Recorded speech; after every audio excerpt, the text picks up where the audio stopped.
Nothing really, they just asked me to do it, and I'm a songwriter.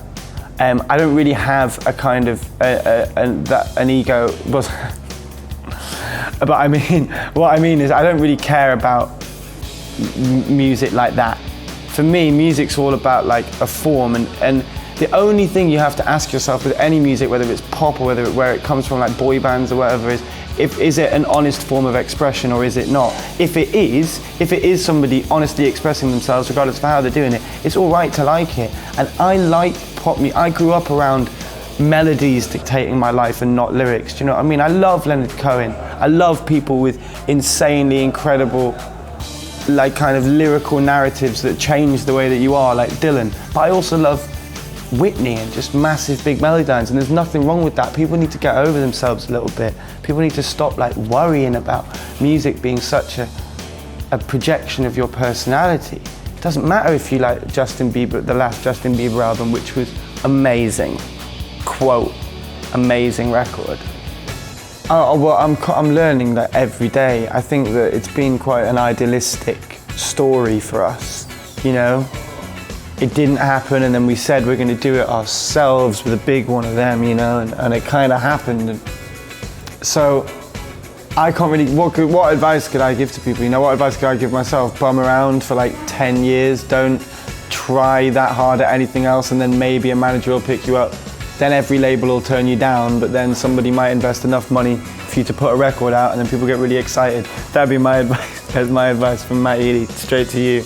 I don't think it is, it's difficult. I think that I don't want it to come across as our success being any kind of, being a vindication, because it isn't.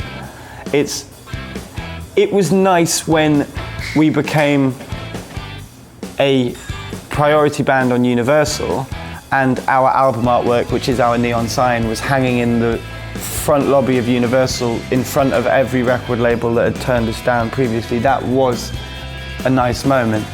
But, you know, this is all about the pursuit of joy, not about the pursuit of ego, and that's what I've realised. That's what I've realised, whether it was the existential crisis that was brought upon me and my manager when we got a #1 album, whether it's the fact that I can never feel fully resolved apart from when I'm actually creating something. The only thing that matters for me personally is having a creative existence, and if I've created an environment and resources for me to do that, that's the only thing that really matters to me, I think, for now, apart from these sunglasses maybe. I always have a pretty good vision of what things might be, but it's so subjective and it always changes.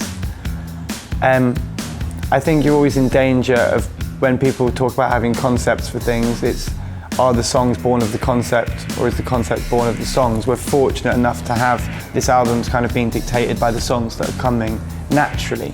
So we're doing all right, but I don't really want to talk about it because that first album is, you know, everything for us needs to have a concrete identity, and we're not quite there yet, so we'll just wait.